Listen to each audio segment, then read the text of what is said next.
Un nouveau numéro d'éclairage, mesdames, mesdemoiselles et messieurs. Bienvenue dans votre chaîne Média Business Télévision à travers son émission Éclairage. Une émission que vous avez l'habitude de suivre, une émission à laquelle nous recevons les hommes de Dieu qui passent pour nous éclairer, nous édifier avec la parole de l'Éternel. Pour ce numéro, encore une fois, nous recevons le pasteur Joseph Kalombo avec qui on a eu à parler sur... un thème qui était très capital, qu'on n'avait pas terminé. Et alors, nous l'avons encore demandé de nous rejoindre sur ce plateau pour enchaîner sur ce thème qui était vraiment merveilleux et qui nous a vraiment éclairé. Alors, je m'en vais dire bonjour au pasteur Joseph Kalombo. Bonjour, pasteur. Bonjour. C'est un plaisir de te revoir sur ce plateau. Nous glorifions l'Éternel pour ça parce que vous nous éclairez par rapport à des réalités qui se passent sur notre monde. Alors, comme d'habitude, vous avez l'habitude de nous emmener en prière avant d'entamer et vous nous direz quel thème nous allons entamer aujourd'hui, c'est la continuité ou bien vous avez carrément changé. Alors, pasteur, à vous la parole. Non, merci tout d'abord de m'avoir donné la parole. Et comme on s'était convenu qu'aujourd'hui on devait continuer parce qu'on n'avait pas achevé, il y avait des points saillants, des points que nous avons jugés comme étant des points capitaux, que nous pouvons, n'est-ce pas, décortiquer aujourd'hui. Mais avant d'entrer dans le vif du sujet, nous voulons dire à nos bien-aimés qui sont éparpillés à travers le monde de prendre la position de la prière. Nous allons prier. Mon Seigneur, c'est toi qui es au-dessus de toutes choses. La Bible déclare que les hommes ont parlé de ta part, mais poussés par l'Esprit de Dieu. Nous voulons, mon Seigneur et mon Jésus, que l'Esprit qui était sur Paul, qui était sur Pierre, qui était sur Jacques, puisse se reposer aussi sur notre modeste personne, afin que nous puissions annoncer ta parole. J'ai ainsi prié au nom du Seigneur Jésus-Christ. Amen. Amen. Merci, pasteur. Nous allons entamer cette émission Éclairage avec le pasteur. Pasteur, nous parlons de quoi aujourd'hui? Aujourd'hui, nous allons clore le thème que nous avons déjà commencé la semaine passée, intitulé « Les mystères des anges ». Les mystères des anges. Le mystère des anges. Alors, prenez vos Bibles, prenez vos stylos pour noter les versets bibliques.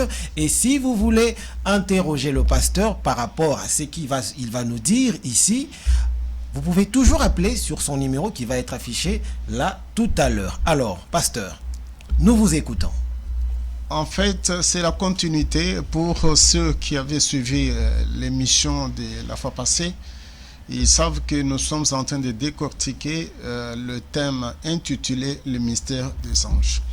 La fois passée, nous avons dit que ce qu'on dit mystère, en un mot, ça veut dire ce qui est caché, mais on doit le révéler. Et nous avons donné la définition de l'ange pour dire que l'ange, ce sont des esprits. Ce sont des esprits au service de l'Éternel. Dans d'autres termes, on peut les appeler devant, parce qu'ils sont immatériels. Aujourd'hui, nous allons ajouter un autre point que nous n'avons pas parlé la fois passée. Ils sont doués d'une puissance et d'une force extraordinaire. Ça, ce sont les anges. C'est-à-dire, les anges dépassent l'homme, n'est-ce pas, en puissance, même en force, parce que ce sont les êtres invisibles. Je voudrais que les bien-aimés qui nous suivent puissent retenir ce mot-là, que nous tous, nous sommes des esprits, mais on est en train de parler des anges, que ce sont des esprits qui sont au service de l'Éternel. Par contre, nous sommes ces créatures, en nous, comme nous l'avons toujours souligné, que l'homme, il a trois parties. Il y a la partie qu'on appelle la partie spirituelle, c'est-à-dire l'esprit de l'homme, il y a l'âme et il y a le corps. Mais notre esprit, par rapport aux autres esprits que nous appelons ici les anges, et les autres esprits que nous sommes en train de dire, ils sont plus forts que nous. C'est ainsi que nous devons à tout moment être derrière le grand esprit que nous appelons Jésus-Christ, qui est notre grand frère, et nous sommes ses petits frères. Donc c'est un élément que nous voulons ajouter, mais aujourd'hui nous allons parler parce qu'il y avait une notion que nous avons laissée en suspens. C'est la notion de l'ange de l'Éternel ou l'ange du Seigneur. Ici, nous sommes en train de dire aux bien-aimés qui ont l'habitude de nous suivre, pour qu'il puisse comprendre que l'Éternel lui-même, parfois, il prend aussi ce qu'on appelle la forme angélique. Et lorsqu'il prend la forme angélique, c'est en ce moment-là qu'on l'appelle l'ange du Seigneur ou bien l'ange de l'Éternel. Il y a une autre notion, j'ouvre une parenthèse, que nous avons laissée en suspens, parce que nous avons promis aux bien-aimés qu'aujourd'hui, nous allons donner le verset. C'était la protection. Nous allons lire, nous sommes dans les livres de Somme 34. Somme 34. Nous allons lire pour les bien-aimés. Somme 34. Nous sommes au 8e verset. Somme 34, verset 8. Nous lisons au nom du Seigneur Jésus-Christ. L'ange de l'Éternel campe autour de ceux qui les craignent et il les arrache au danger. J'ouvre cette parenthèse parce que la fois passée, il y a eu des bien-aimés qui nous ont appelés à travers le monde pour nous poser aussi beaucoup de questions sur ça.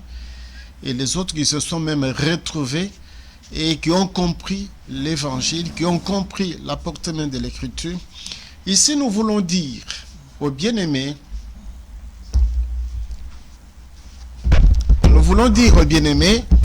que l'Éternel, c'est lui-même qui est l'ange qui nous protège. Et parfois, il peut envoyer les anges pour nous protéger. C'est comme nous l'avons dit la fois passée, qu'on n'active pas un ange, on n'invoque pas un ange, c'est-à-dire qu'il suffit seulement de craindre l'Éternel. Automatiquement, l'Éternel envoie un ange à ton service. Ou bien lui-même, il devient l'ange de l'Éternel pour te garder. C'est ce qui est écrit dans la parole de Dieu. On dit qu'il est en train de nous arracher du danger. C'est-à-dire que l'ange est là. L'ange que je suis en train de parler, l'aspect est notre aspect. Parce que la fois passée, nous avons énuméré la catégorie des anges, en parlant des anges inférieurs, en parlant des anges supérieurs, en parlant des anges qui sont restés fidèles à l'Éternel, ce que nous appelons les anges en mission, et en parlant des anges déchus. Dans la catégorie aussi des anges déchus, il y a les inférieurs, il y a aussi les supérieurs. Nous avons parlé en long et en large sur ça. Mais aujourd'hui, nous voulons intérioriser cette notion de l'ange de l'Éternel, de l'ange du Seigneur. En fait, c'est l'Éternel lui-même qui se manifeste sous forme angélique. Et lorsqu'il se manifeste, c'est pour te protéger. C'est pour me protéger moi aussi, à condition que je puisse craindre sa parole, son nom et le respecter. Ici, l'Éternel envoie un ange pour tous les bien-aimés, pour tous ceux qui aiment son avènement, pour tous ceux qui marchent dans la sainteté. Ici, je peux prendre aussi un autre exemple, c'est l'exemple de Daniel. La Bible dit que Daniel, il était accusé d'une façon fausse par ses ennemis, qu'il ne respecte pas le roi. Le roi était furieux, il était en colère. Il voulait de lui-même assister. Et lorsqu'on lui a dit que Daniel n'obtempérait pas aux ordonnances du roi, et le roi devait se rassurer, effectivement, si Daniel ne s'agenouille pas devant ses statues. Et la Bible nous montre effectivement que Daniel, il avait dit au roi qu'il n'y a qu'un seul Dieu qui est aux cieux. C'est le Dieu-là qu'eux, en tant qu'Hébreux, en tant que Juifs, ils doivent, n'est-ce pas, se courber. Mais non devant un autre Dieu. Et comme il ne voulait pas se rabaisser, la Bible nous montre effectivement que le roi, il était furieux. Il a autorisé qu'on puisse le mettre, ce qu'on appelle fosse au lion. Dans ce que nous appelons fosse au lion, Daniel, comme il était prophète, le roi, malgré la loi qu'il avait imposée, mais il avait l'amour envers Daniel. Le matin, il est allé vers l'appui pour dire, Daniel, l'homme de Dieu, est-ce que ton Dieu t'a protégé? Et là, Daniel répond directement au roi, ô roi, vis éternellement. Mon Dieu a envoyé son ange. Ici, je peux demander aux bien-aimés d'aller lire Daniel 6, verset 22. Ils vont, n'est-ce pas, prendre l'entièreté du récit. Mais ici, nous sommes en train de montrer que Daniel, en tant qu'enfant de Dieu, en tant que serviteur du Très-Haut, il savait que comme il est en train de craindre l'Éternel, l'Éternel ne va pas le laisser comme ça, qu'il puisse mourir, n'est-ce pas, pratiquement dans la fosse aux lions. Non, Dieu devait absolument faire intervenir, n'est-ce pas, les anges pour qu'ils puissent le protéger. Ici, c'est Daniel qui le dit, ô roi, vis éternellement. Mon Dieu a envoyé un ange. Il a fermé la gueule des lions. Ici, nous sommes en train de dire que si quelqu'un marche dans la sainteté, dans la droiture, dans la crainte de l'Éternel, parce que c'est ce qu'il est dit, c'est ce qui est dit plutôt, que l'ange de l'Éternel campe tout autour de ceux qui le craignent. Bien-aimés, je suis en train de vous demander, je suis en train de vous supplier que vous devez marcher dans la sainteté, dans la crainte de l'Éternel. Crainte de l'Éternel, c'est quoi? C'est avoir la haine du mal, de ne pas commettre les infamies, de ne pas commettre ce que les autres sont en train de faire. Il faut, n'est-ce pas, avoir en vous ce que nous appelons la haine du mal. C'est ce qui, n'est-ce pas, symbolise la crainte même de l'Éternel. Donc quelqu'un qui fait attention à cette notion que nous sommes en train d'appeler la haine du mal, il est dans le bon chemin, il est dans ce que nous sommes en train de parler, la crainte de l'Éternel.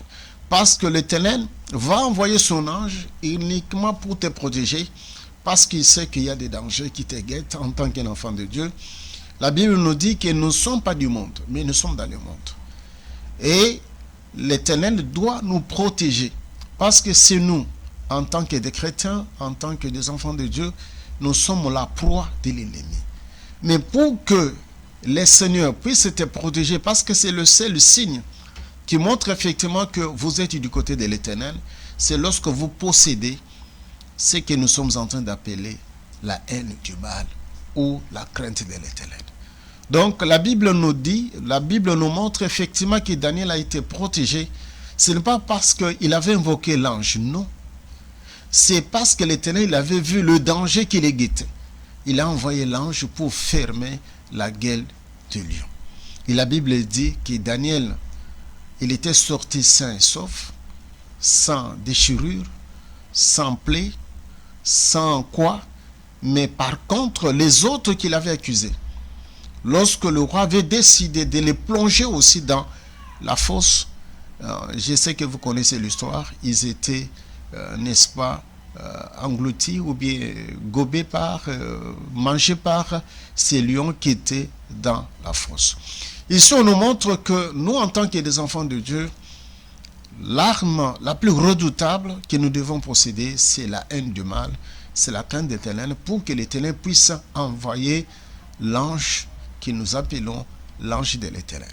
L'ange de l'Éternel, dans d'autres termes, c'est l'Éternel lui-même qui vient à ton secours, pour te secourir. Et nous voyons aussi les cas avec notre bien-aimé Pierre. Il est enchaîné. La Bible dit que l'ange du Seigneur entra dans la pièce où il était. Et l'ange, lorsqu'il est entré, il a fait tomber les chaînes. Il a fait ouvrir la porte. Et lorsque notre bien-aimé, il était sorti, n'est-ce pas, de la prison qu'on lui avait, n'est-ce pas, la prison où il était incarcéré sous l'ordre d'Hérode, lui-même, en lui-même, il a dit que certainement, je vis que le Seigneur a envoyé son ange, il m'a fait sortir, n'est-ce pas, de la prison ou bien de la main d'Hérode. Ici, nous sommes en train de montrer aux bien-aimés que, en tant qu'un chrétien, en tant que quelqu'un qui est né de nouveau, vous devez marcher, n'est-ce pas, dans la sainteté, vous devez posséder ce que nous appelons la haine du mal pour que l'ange de l'Éternel, ou bien l'ange du Seigneur, puisse venir à ton secours. Ici, c'est l'Éternel lui-même qui intervient sous forme angélique. Il peut venir lui-même te sauver du danger. Parce que c'est ce qu'il est écrit, Psaume 34, verset 8, il est écrit ceci, que l'ange de l'Éternel campe tout autour de ceux qui le craignent. C'est pourquoi nous insistons, c'est pourquoi nous sommes en train de dire que non, il faut posséder la haine du mal. Pendant ces temps que nous sommes en train de traverser, les gens ont abandonné ce qui fait la force même de l'évangile. Les gens sont réellement dans un désordre organisé. Les gens croient que lorsque nous parlons de la grâce, donc la grâce autorise les péchés, autorise de faire n'importe quoi, mais en réalité, les actes que nous posons, ce que nous sommes en train de faire, ne montrent pas que nous sommes en intelligence avec le Seigneur. Ça ne montre pas que nous sommes en intelligence avec le Seigneur. Et donc, on ne sent pas en nous. Pour le moment, l'Église est inféodée. C'est dans des églises où il y a même les mal qui se commettent là-bas à un niveau très élevé. Nous sommes en train de suivre même à la télé. Vous voyez que dans une église, on a attrapé le pasteur qui a engrossé, n'est-ce pas, une femme d'autrui. Dans une église, vous voyez que non, on a donné les gens la sorcellerie. C'est toujours dans l'église. Donc, pour vous montrer que les gens n'ont plus, les gens ne possèdent plus la haine du mal. Parce que la Bible nous montre qu'il y avait un homme. Cet homme, c'est Joseph. Joseph savait très bien qu'il ne peut pas prendre une femme d'autrui. Mais il était dans la maison de Potiphar. La femme de Potiphar, vous voyez Joseph qu'il était beau, il était élégant. Pour lui, pendant ce moment que nous sommes en train de parcourir, les autres personnes veulent dire que non, c'est la chance pour lui, parce que la femme du patron veut qu'il puisse sortir avec la femme du patron. Mais Joseph, comme il avait la haine du mal, il avait la crainte de l'Éternel, non, il a dit à cette femme, non, on m'a dit que je peux, n'est-ce pas, trôner sur toutes choses, sauf toi. Tu es, n'est-ce pas, la chose précieuse pour ma maître. Je ne peux pas permettre que nous puissions, n'est-ce pas, nous accoupler avec toi. Donc, voilà l'exemple d'un homme qui était tout d'abord, il était esclave, il n'avait pas quelqu'un pour le protéger, mais il espérait à son Dieu. Il savait que très bien que si il restait dans la position la plus normale, l'Éternel viendra à son secours. C'est ce que nous avons vu tout au long de sa vie en Égypte, tout au long, n'est-ce pas, de son séjour dans la maison de Potiphar.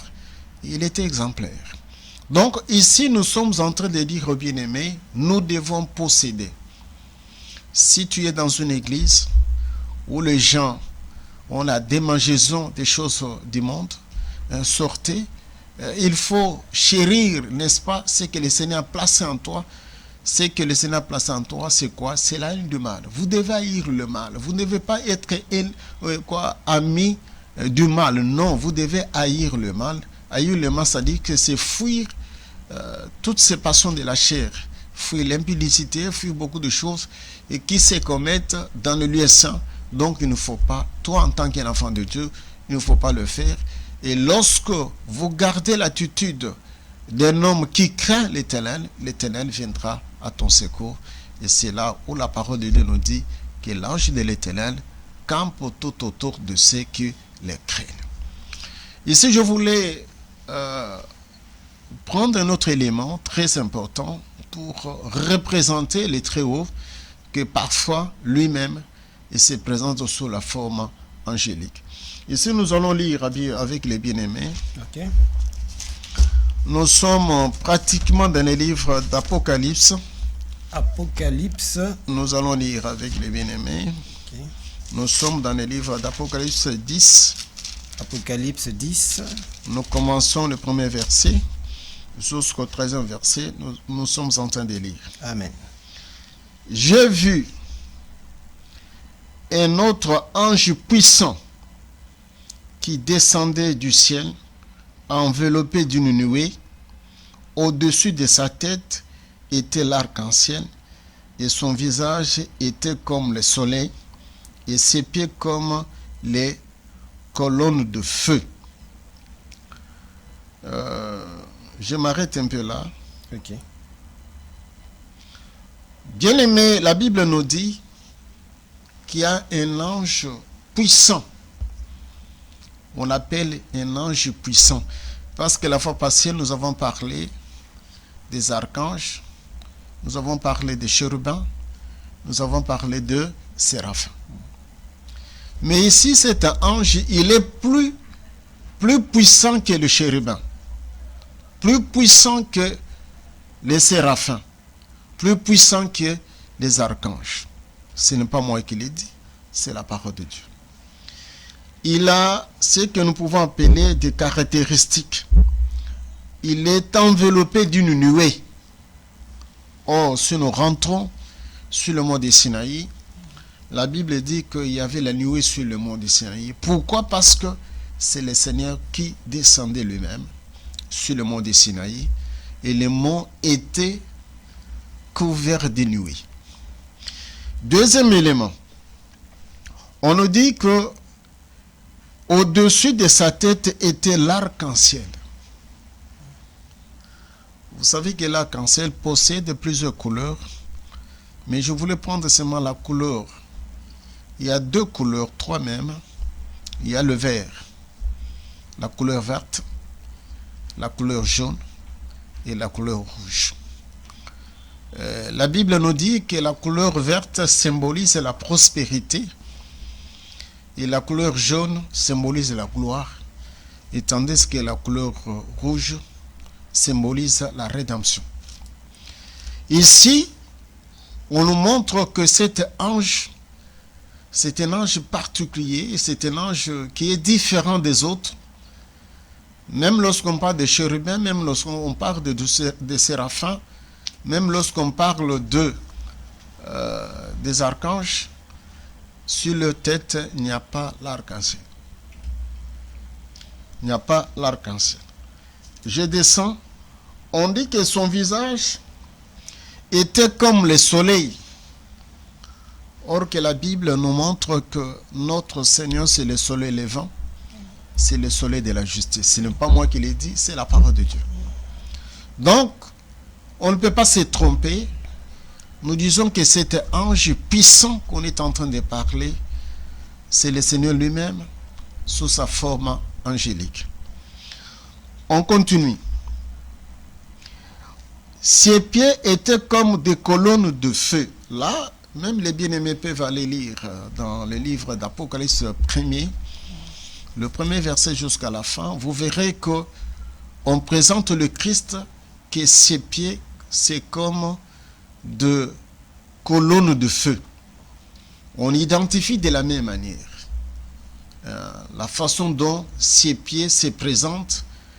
C'est comme nous pouvons appeler des colonnes de feu, c'est-à-dire qui reflètent, n'est-ce pas, le feu, parce que lui-même, dans son entièreté, c'est le feu par excellence. C'est pas pour rien qu'on est en train de dire que son visage, le visage de cet ange, c'est comme le soleil. Or que celui qui brille comme le soleil, il n'y a que le grand maître, il n'y a que le Seigneur lui-même, il n'y a que notre maître qui est le soleil levant et qui est le soleil de la justice. On continue. Il tenait dans sa main un petit livre ouvert.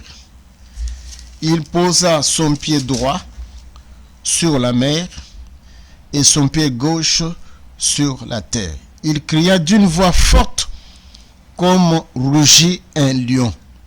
Il cria. Et les 7 trompettes firent entendre leur voix. Ce n'est pas notre matière. Aujourd'hui, nous n'allons pas parler de trompettes. Il y aura un moment où nous allons préparer notre prédication. Mais ici, nous sommes en train de montrer aux gens, sans se tromper, que celui qui est en train de rugir comme un lion, il n'y a que le Seigneur lui-même. Ce n'est pas pour rien qu'on l'appelle les lions indomptables de la tribu de Juda. Et si je vois encore une autre parenthèse, il y a deux catégories de lions. Il y a ce qu'on appelle les lions blancs. Il y en a même trois. Parce qu'il y a aussi des lions noirs, jaunes, et les lions que nous appelons qui sont blancs. Mais dans cette catégorie, il y a des lions qu'on peut apprivoiser, qu'on peut élever. Mais il y a d'autres qu'on ne peut pas élever. C'est ce qu'on a dit, les lions indomptables. On ne peut pas dompter ces lions-là. La plupart, c'est la race blanche, qu'on montre effectivement que ce sont des lions qu'on ne peut pas les le mettre dans la maison, le mettre dans le cirque, commencer à les dompter. Non, ici, on nous montre que ce sont les lions qu'on appelle les lions indomptables. Et le Christ, il est identifié par cette classe-là. C'est pourquoi la Bible dit qu'il est les lions indomptables de la tribu de Juda. Mais ici, qu'est-ce que nous voulons dire? Nous voulons dire aux gens qu'il y a un autre ange qui est puissant, qui est en train de rugir comme un lion. C'est le Christ lui-même sous sa forme angélique. La Bible dit qu'il va poser ici, l'événement qu'on est en train de relater, c'est dans le futur. La fois passée, nous avons dit, lorsque le Seigneur avait tué les êtres vivants qui étaient sur la terre, il avait épargné ceux qui étaient dans l'eau. Mais cette fois-ci, dans la suite du temps, on dit qu'il va mettre son pied sur la mer. Ça veut dire quoi? Il va punir même les êtres qui sont dans la mer. Parce que autrefois, du temps de Noé, ils étaient exemptés. Mais dans la suite du temps, même des Tatuata, des Mamiwata, tous ces esprits-là, malsains qui sont dans la mer, ils seront gousillés, ils seront châtiés. C'est pour cela qu'on nous montre que cet ange qui est puissant, il met son pied sur la mer, il met son pied aussi sur la terre. C'est-à-dire qu'il aura, n'est-ce pas, la suprématie sur les eaux, sur tous les esprits impurs qui sont dans les eaux. Ils seront châtiés dans le futur. Et les esprits qui sont sur la terre, ce n'est pas pour rien que la Bible nous dit qu'on a vu les esprits des grenouilles sortir pour aller alerter, n'est-ce pas, les grands, les petits, des rois, des militaires, des chefs militaires, pour combattre l'agneau. Et si j'ouvre une parenthèse, c'est la bataille d'Armageddon qui va se dérouler dans la vallée de Josaphat, qui va se dérouler dans la vallée de Megiddo. C'est pratiquement en Israël. Mais ce sont les gens qui sont sur terre, qui aiment la terre, qui ne veulent pas quitter la terre, qui vont, n'est-ce pas, s'y liguer pour, n'est-ce pas, affronter le roi des rois, affronter le véritable lion qui viendra sur le cheval blanc. La Bible dit qu'il sera teint de sang, il va salir ses habits parce qu'il viendra comme étant un lion.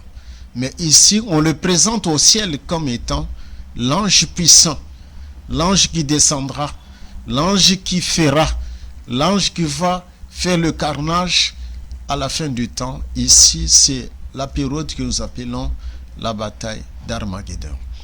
Mais ici, la Bible nous dit que il est environné de la nuée.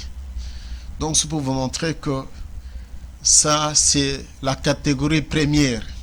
C'est Dieu lui-même qui est considéré comme étant l'ange puissant, l'ange qui descendra, l'ange qui prendra possession de toutes choses, l'ange qui remettra les choses, n'est-ce pas, en ordre. C'est pour cela qu'on est en train de dire qu'il est en train de rugir comme un lion. C'est-à-dire qu'il viendra pour, n'est-ce pas, tuer, pour, n'est-ce pas, corriger les habitants de la terre. Sur ce, nous entrons dans la deuxième partie, dans le deuxième élément que nous allons vous présenter. C'est l'exécution du jugement de Dieu. L'autre fois, nous avons effleuré, nous voulons que les bien-aimés qui nous suivent sachent qu'il y a aussi deux catégories des anges. Il y a les anges qui sont libres, qui sont en train de faire du travail, soit du côté positif, soit du côté négatif. Mais il y a d'autres anges que le Seigneur a liés. Il va les délier dans la suite du temps, uniquement pour exercer le jugement. Donc, ici, lorsque nous sommes en train de parler du jugement, c'est ce qu'on appelle, dans d'autres termes, briser les sceaux. Lorsqu'il va se mettre debout, c'est l'agneau. L'agneau sera accompagné des anges. Il y a les anges qui sont préparés rien que pour ça, pour exécuter les jugements de Dieu. Donc ici, nous sommes en train de dire aux bien-aimés qui nous suivent que c'est l'une des missions des anges qui sont restés fidèles à l'Éternel, qui feront aussi le travail dans la suite du temps. Et chaque ange ou chaque catégorie des anges, ils ont une mission précise et ils le feront pour que les habitants de la terre sachent que le Très-Haut a décidé ainsi. Ici, nous voulons lire. Nous voulons lire avec le bien-aimé. Okay. Nous sommes dans le livre d'Apocalypse 8. Apocalypse 8. Verset 5. Apocalypse 8, verset 5. Et l'ange prit l'encensoir et le remplit du feu de l'autel et le jetant sur la terre. Il y eut de voix, de coups de tonnerre, des éclairs, un tremblement de terre. Ici, on nous montre que les anges vont exécuter. Et c'est pour cela que nous sommes en train de chérir les bien-aimés qui nous suivent. Il ne faut pas rester. Le seul moyen pour échapper, c'est l'enlèvement de l'Église. Il faut être dans la catégorie des vierges sages qui vont participer à l'enlèvement de l'Église. Parce que tous ces événements que nous sommes en train de parler, lorsqu'on va jeter le feu sur la terre, l'épouse ne sera pas. Il sera en liesse, il sera enlevé, il sera auprès du Seigneur. Il va fêter pendant 7 jours. Et pendant ce moment-là, sur la terre, il y a un ange qui va déverser le feu pour consumer les habitants de la terre, pour les mettre mal à l'aise. Donc, c'est pour cela que nous sommes en train d'attirer votre attention. Ce n'est pas pour vous effrayer, mais c'est pour vous dire que non, il faut se bien comporter. Il faut être du côté du Seigneur parce qu'il viendra prendre ses siens. Et la Bible dit, je te garderai du temps de l'épreuve et de la tentation. Ce moment que nous sommes en train de parler, c'est le moment de la tentation. Parce que le Seigneur va déverser le feu sur la terre. Bien-aimés, nous voyons pendant ce moment que nous sommes en train de traverser, qu'on appelle le réchauffement climatique, les gens pleurent. Pourquoi? Parce qu'ils sont allés déranger les mécanismes que le Seigneur a instaurés. Mais néanmoins, il y en a ceux qui subissent, où il y a le feu comme ça qui brûle les plantations, les gens sont en train de pleurer. Mais ce que nous sommes en train de dire, ça sera plus pire, parce que c'est dans la suite du temps. En ce moment-là, il n'y a plus la compassion, parce que l'épouse n'est plus sur la terre. C'est pourquoi cet ange va prendre le feu pour déverser sur la terre. Et si nous sommes en train de parler pour montrer aux bien-aimés que ce sont les missions des anges qui sont restés fidèles auprès de notre Maître. Mais dans la suite du temps, ces anges prendront leur responsabilité pour, n'est-ce pas, infliger, n'est-ce pas, des sanctions aux humains. Nous pouvons encore lire avec les bien-aimés, parce que je parlais des anges. Nous sommes dans cette fourchette-là. Nous sommes dans l'Apocalypse 9. Apocalypse 9, verset 15. Verset 15. Nous lisons au nom de Jésus-Christ. Okay. Et les 4 anges qui étaient prêts pour l'heure, le jour, le mois et l'année, furent déliés afin qu'ils tuent les tiers des hommes. Parce que quelqu'un peut dire non, pasteur, il est dit des choses, mais non pas le verset biblique. C'est pour ça que nous voulons dire, parce que lorsqu'on avait dit qu'il y a d'autres anges que le Seigneur a gardés. Oui. Les anges que le Seigneur a gardés, ils sont liés. Ils sont liés parce qu'ils sont très méchants. Hein, ils ont une mission. Ils sont liés et le Seigneur va les délier dans la suite du temps uniquement pour tuer les hommes. Ah, bien aimé, ici nous sommes en train d'ouvrir une parenthèse parce qu'il y en a les gens qui disent oh non, il ne viendra pas, on est en train de nous mentir, on répète ces histoires, c'est chaque année comme ça. Non, bien aimé, devant le Seigneur, 1000 ans c'est comme un jour c'est comme 1000 ans. Le Seigneur ne compte pas des années comme nous. Nous comptons autrement. C'est que nous comptons une année, devant lui peut-être c'est 1 minute ou bien c'est 2 secondes. Parce que la Bible nous dit que 1000 ans, pour lui c'est un jour. Un jour c'est 1000 ans. Donc regardez comment ceux qui sont de l'autre côté dans notre monde, comment ils sont en train de compter le temps. Nous pouvons dire que non, ça a duré. Non. Les multitudes des années là, pour lui, ça représente peut-être 1 heure. Donc, c'est pour vous dire que nous devons nous comporter en conséquence. Vous savez, le temps que Noé construisait l'arche, il y avait les gens qui se moquaient de lui. Ils disaient, non, il est malade, comment ça va venir? Même l'autre, lorsqu'il parlait aux gens que non, il faut cesser le mal, les gens ne comprenaient pas.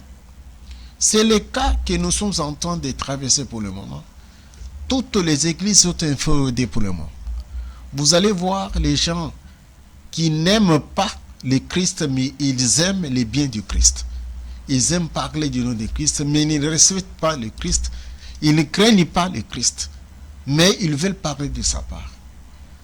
Regardez dans plusieurs églises. Trouvez quelqu'un, prier avec voile. Dans plusieurs assemblées, les gens disent non, ça c'est, on disait ça c'était pour les Corinthiens, c'était pour les Éphésiens. Non, bien-aimé, c'est ce que Dieu a instauré. Et lorsque Dieu dit que la femme ne peut pas prêcher, vous voyez les gens commencer à dire non, ça c'est de telles tribus, les gens. Non, c'est la parole de Dieu. Et en ce moment, les gens commencent à dire non, on avait parlé aux femmes de Corinthe, mais montre-nous dans la Bible où on a parlé des femmes katangaises. Ça ne se situe pas dans la Bible. Hein? Où on parle des femmes.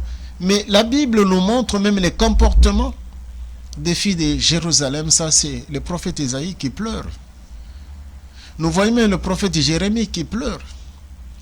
Mais ce sont ces choses-là que les gens ont gobées, que les gens aiment. Hein? Ils aiment aller dans les lieux de culte en collant, pantalon, tout ça, et donc il s'est dit que non, ils ont modernisé la vie chrétienne. Non, bien aimé, la vie chrétienne, elle est basée sur des principes élémentaires tracés par notre Seigneur. C'est ce qui va montrer effectivement que nous craignons l'Éternel, nous donnons la place à l'Éternel dans nos assemblées lorsque nous appliquons, n'est-ce pas, la parole à la lettre, comme nous l'avons dit la fois passée. Nous avons prêché sur la doctrine, sur la sainte doctrine. Et c'est en ce moment-là, et si nous marchons dans la sainte doctrine, en ce moment-là, le Christ est derrière nous, il va nous épargner. Parce que ce que nous sommes en train de parler, ce sont les choses qui vont, n'est-ce pas, s'abattre sur la terre dans le futur, lorsque la femme sera écartée, c'est-à-dire sera en liesse, sera dans la chambre royale. Donc, ici, sachez bien aimé qu'il y a des anges que l'Éternel a réservés. Ils sont mis quelque part, liés.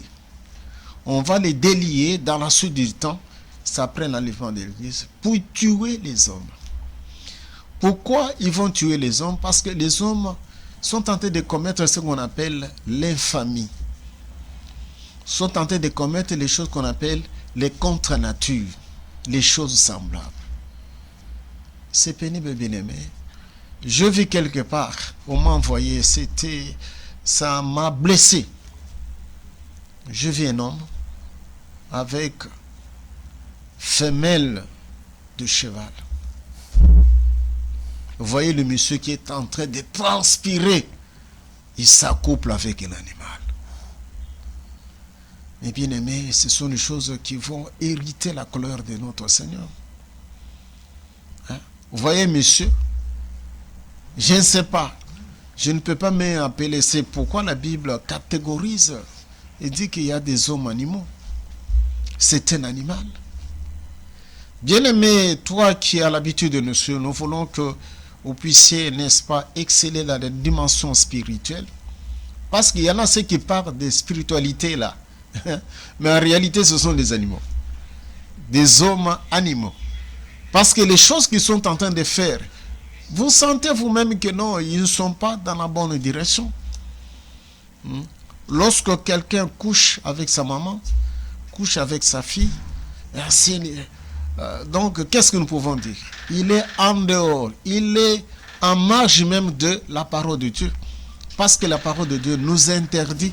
Mais il y a des pays qui ont pratiquement voté des lois. Ils ont voté des lois. On dit que papa peut épouser sa fille, maman peut épouser son fils. Mais est-ce que nous pouvons dire que ces gens sont des gens normaux? Non, nous disons que ce sont des animaux. Bien aimés, mais les anges feront, ils vont infliger sur l'ordre de l'Éternel à tous ces impies-là des sanctions dans la suite du temps. C'est pourquoi nous sommes en train de t'avertir en tant que fils de Dieu, en tant qu'un enfant de Dieu, d'être, n'est-ce pas, à l'écart, de ne pas subir ce qui va se passer dans la suite du temps. Nous pouvons lire aussi avec les bien-aimés. Ok. Nous sommes, il faut nous dire, pour que nous ne puissions pas dépasser le temps. D'accord. Nous sommes dans Apocalypse 8. Apocalypse 8. Verset 8, et nous descendons. 8. Nous descendons. Il est écrit ceci. Le second ange sonna de la trompette et quelque chose comme une grande montagne embrasée par le feu fut jeté dans la mer et les terres de la mer devint du sang. Et les terres des créatures qui étaient dans la mer et qui avaient souffle de vie périt et les terres des navires furent aussi détruits. Ici, comme nous l'avons annoncé, comme nous l'avons dit, que du temps de Noé, le Seigneur avait épargné les êtres qui étaient dans la mer. Ils n'étaient pas tués. Et nous l'avons dit la fois passée que c'est le phénomène des Tatuata et des Mamiwata. C'est le phénomène des sirènes. C'est le phénomène des monstres qui sont dans les mers. Mais dans la suite du temps, après l'enlèvement de l'Église, Dieu va se mettre debout. Il va commencer à punir les êtres qui sont dans les mers, qui sont dans les eaux. La Bible nous dit ceci. Je lis pour les bien-aimés. Okay. Les terres de créatures qui étaient dans la mer et qui avaient souffle de vie périt. Donc on nous montre effectivement, parce que les gens ne savent pas, il y a ce qu'on appelle un autre monde dans les eaux. Un autre monde dans les eaux, c'est quoi? Ce sont les esprits qui se sont réfugiés pratiquement dans des mers, dans les eaux. Le Seigneur prendra une décision dans la suite du temps pour aussi faire périr ces êtres, ces créatures qui sont dans des mers. Parce que du temps de Noé, ils étaient épargnés.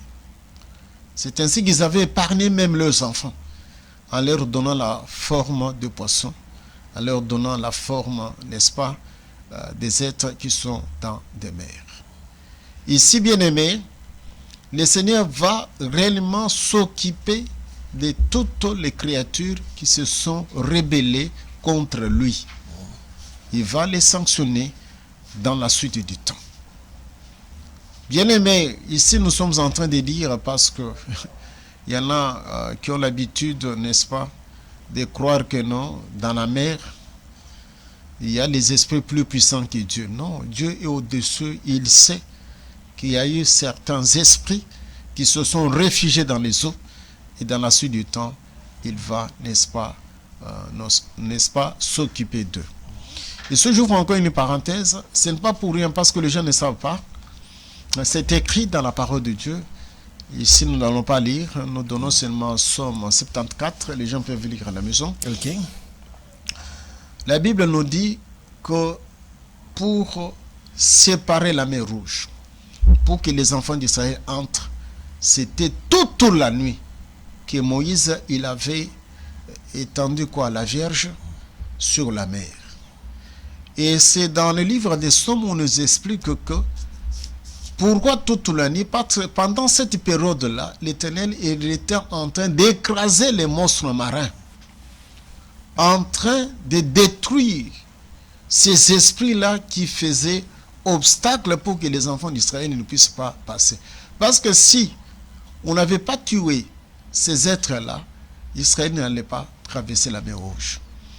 Bien sûr, il y en a ceux qui disent, il y en a ceux qui ont écrit que la demeure même des grands esprits, c'est dans la mer Rouge.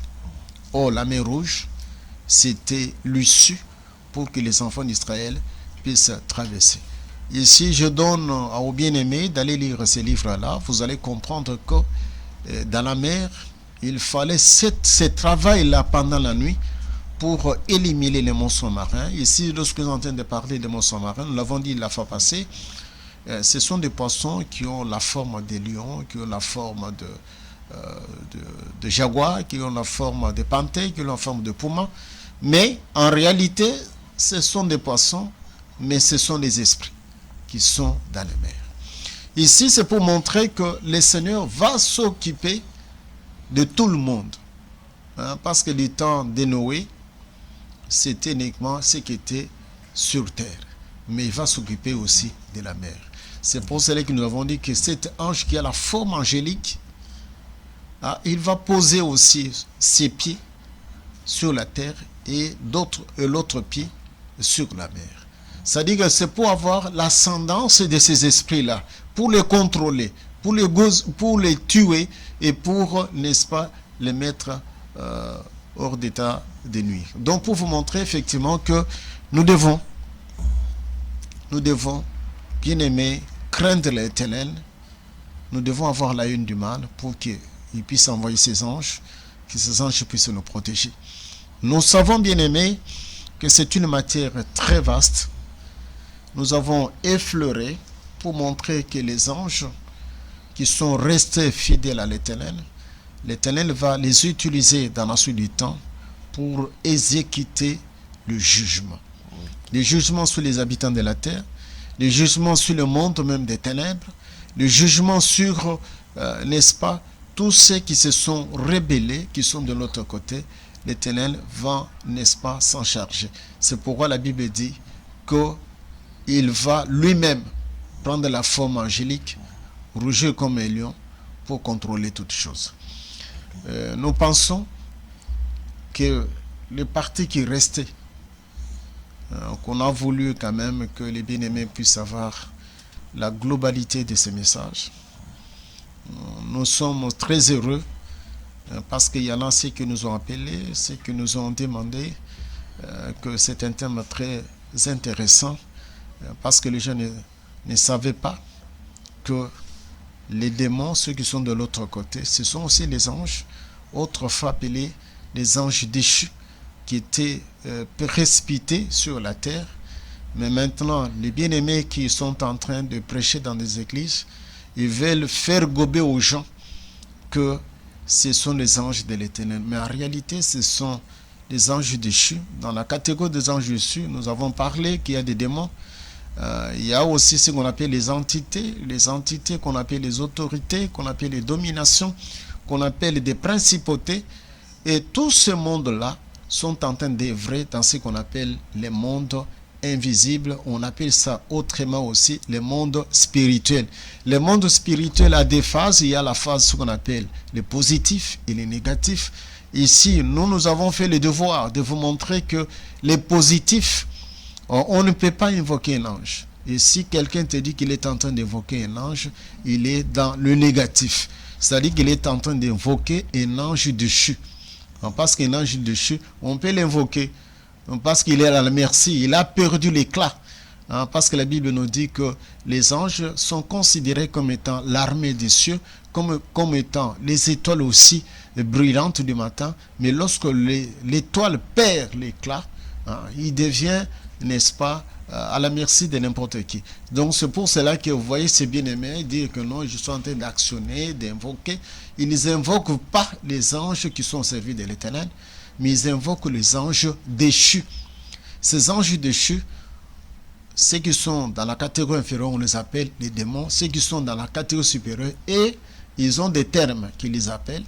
Mais moi, je vous dis ce qui est écrit. Les bien-aimés peuvent lire Colossiens 1, verset 16. Les bien-aimés peuvent lire Ephésiens 6, verset 12. Ils peuvent descendre. Ils verront qu'il y a litanie, n'est-ce pas, des esprits impurs, mais qui sont des esprits élevés. On parle des principautés, on parle des dominations, on parle des esprits méchants. C'est tout ce monde-là. Ils sont dans la catégorie des anges déchus, mais qui œuvrent dans l'ombre, qui sont dans l'invisible. C'est pour cela que les autres appellent qu'il faut les invoquer. Mais les véritables anges qui sont restés auprès du Seigneur, on ne peut pas les invoquer. C'est le Seigneur lui-même qui ordonne, qui les envoie, parce que la Bible nous dit que ce sont des messages. Il vient à notre secours. Merci, pasteur. Vous nous avez vraiment éclairé sur cet aspect des anges, sur la prédication des anges. Il y avait tellement de questions par rapport à ça. Je pense que même les téléspectateurs ont eu la chance d'être éclairés par rapport à ça, mais sinon vous pouvez toujours contacter le pasteur. Bram, si tu peux m'afficher les coordonnées du pasteur, vous pouvez toujours contacter le pasteur si vous avez des questions, parce que là nous courons derrière le temps, nous avons déjà assez dépassé, mais nous allons quand même prendre quelques questionnaires pour poser au pasteur. Mais je demanderai au pasteur, nous avons compris ceci, lors de la destruction de la terre à l'époque de Noé, les esprits des eaux, ou les monstres marins plutôt, excusez-moi, ont échappé à cette destruction. Alors, c'est vraiment une prédication que nous voudrions à l'avenir que le pasteur revienne nous éclairer, parce que nous devons comprendre qu'est-ce qui va se passer ou qu'est-ce qui se passe, parce qu'il y a des esprits méchants qui étaient épargnés parce que ce sont des esprits des eaux. Alors, je demanderai au pasteur s'il voudra bien prochainement, il vienne nous éclairer par rapport à cet aspect-là. Alors, nous allons prendre quelques questionnaires rapidement. Pasteur, vous avez cité plusieurs versets ici qui relèvent, qui nous dit clairement qu'il y a plusieurs anges. Alors, je prendrai même Genèse 32, verset 1. Jacob poursuit son chemin et des anges de Dieu le contraire. Alors, la Bible relève le nom des anges tels que Gabriel, Michael. Pourquoi la Bible cache-t-il les noms des autres anges? Cela pousse les fidèles d'aller chercher ailleurs, dans les brochures des autres livres. Pourquoi la Bible cache les noms des autres anges? La Bible ne cache pas. Je vous avais dit que les anges, ce sont des messagers. Ok. Ce sont des vents. Ce sont des esprits que le Seigneur utilise. Le Seigneur ne voit pas l'opportunité de citer les anges qui ne sont pas, n'est-ce pas, en mission. Les anges qui sont en mission, la Bible nous dit, ce sont des événements. Parce que les anges, ils sont en grande quantité. La Bible dit des myriades. Des myriades. Alors, si on doit donner les noms des myriades de chaque ange, non. Ici, les anges qu'on a cités, ce sont les anges qui font le travail au service de l'homme, qui ont fait un travail. C'est pour cela qu'on nous a nommés. Vous parlez de l'ange Gabriel. La Bible nous montre à quel point cet ange est apparu à plusieurs reprises dans la Bible. Mais il n'était pas le seul. Il y a, on parle de Michael, c'est lorsqu'il y a eu le combat. Okay. Et la Bible nous parle de Michael, il est intervenu lorsque on voulait prendre le corps de Moïse. On voulait prendre le corps de Moïse. Ici, je voulais rafraîchir un peu la mémoire de nos bien-aimés. Rapidement. Rapidement. Pourquoi? Parce que si vous regardez très bien dans la Bible, lorsque l'Éternel parle d'une mission, il donne une mission. Ici, j'entends de parler, ça c'est les bien-aimés Jude qui nous a parlé. Jude qui était aussi un prophète, qui était aussi un serviteur de Dieu. Et le Seigneur lui a montré que Moïse n'était pas enterré. Il avait dépêché les gens pour prendre son corps. Pourquoi? Parce que, je vous avais dit l'autre fois que les gens ne connaissent pas Lucifer, tous ces démons-là, ils connaissent parfaitement la parole de Dieu. Ils savent que c'est lui qui a créé toutes choses, il est saint, il vit dans la sainteté. Lorsque quelqu'un pêche, il se détache de lui. C'est ce qui est arrivé avec Moïse. Mais Moïse, il n'était pas considéré comme les autres ministres de la parole de Dieu, les autres serviteurs de Dieu, parce que Dieu même dit que vous, je vous parle en vision, je vous parle en songe, mais Moïse, je le parle bouche à bouche. Donc, quoique on lui avait dit de parler et de ne pas de frapper, et ce qu'il avait fait là avait, n'est-ce pas, ça ne veut pas ranger l'Éternel. Et l'Éternel lui avait dit, regarde, monte sur la montagne, tu verras. La plaine là, c'est la Palestine, mais toi tu ne vas pas entrer. Parce qu'il avait désobéi. Il avait désobéi. Alors, Satan, comme il est l'accusateur, notre Seigneur, c'est l'avocat. Mais lui, c'était un accusateur. Il a pris cet élément-là. C'est ce qui a fait qu'il est venu pour prendre les corps. Pour dire que non, tu es de notre camp, les gens qui sont des rebelles, Okay. Hein, en quelque sorte. Donc, pour vous montrer que l'Éternel, parce que ça ne sert à rien, comme je l'ai dit, que c'est lui qui envoie les anges. Donc, nous ne devons pas chercher à connaître les noms de tous les anges, parce que ce n'est pas important pour nous. Je lis avec vous, on dit que l'ange de l'Éternel campe tout autour de ceux qui les craignent. Et il est en train de les arracher du danger. Donc, je n'ai pas à me soucier de connaître les noms des anges. Non. Il y a quelqu'un qui m'avait dit, il m'avait séduit l'autre fois. Il m'a vu, il m'a dit, tu viens d'échapper à la mort. Mais lorsque tu es là, je vois des personnes habillées en blanc avec de machettes. Et lorsque je pose la question, il me dit que toi-même, tu ne sais pas, tu marches avec des gardes de corps. Moi, je ne savais pas. Il m'a dit ça. J'ai vu 2 enfants qui sont venus me dire que on nous a saisis par des personnes géantes. Il dit non, entre. Il ne faut pas suivre ces gens. C'est monsieur que vous voyez, c'est mon serviteur. Donc, le Seigneur fait le travail à notre insu. Hein? Mais nous devons rester dans cette ligne-là, sachant que si je crains l'Éternel, je suis conscient qu'il est là. D'accord. Pourquoi moi je suis en train de le dire? Parce que les gens ne savent pas les choses spirituelles. Je suis arrivé dans une église où je prêchais sur le sacerdoce. J'ai fait 4 mois. Je prêchais sur le sacerdoce et les gens commençaient à murmurer. Ceux qui murmuraient dans cette église-là, c'était des sorciers. Oh, des sorciers dans l'église. Dans l'église, qui murmuraient, et qui commençaient à dire, non, pasteur, il enseigne bien, mais il n'y a pas de signes. On veut voir les signes. Alors, or, ces gens-là, ils m'avaient même appelé pour dire que non, le Seigneur lui a mis à cœur, a dit, non, il faut appeler pasteur Calo qui puisse faire des enseignements. Je suis arrivé, j'ai commencé à enseigner, mais lorsque je suis arrivé sur l'aspect où on parle des Lévites, pour parler de Mirari, de Keata, de Kershon, ces gens-là commencent à murmurer. C'était un certain vendredi. Je rentre dans la maison, je me suis dit, mais Seigneur, ils sont venus me dire que tu les as parlé. Alors, je suis en train de prêcher, toi tu me dis, et eux me sont en train de murmurer, oh, il n'y a pas de signe. Mais manifeste-toi. J'ai prié toute la nuit, j'entends l'oracle. On me dit, dimanche, prépare-toi, il y aura des signes. Je suis arrivé dans cette assemblée-là. Je me mets, je commence à prêcher. J'entends une voix qui me dit, arrête, prononce des paroles.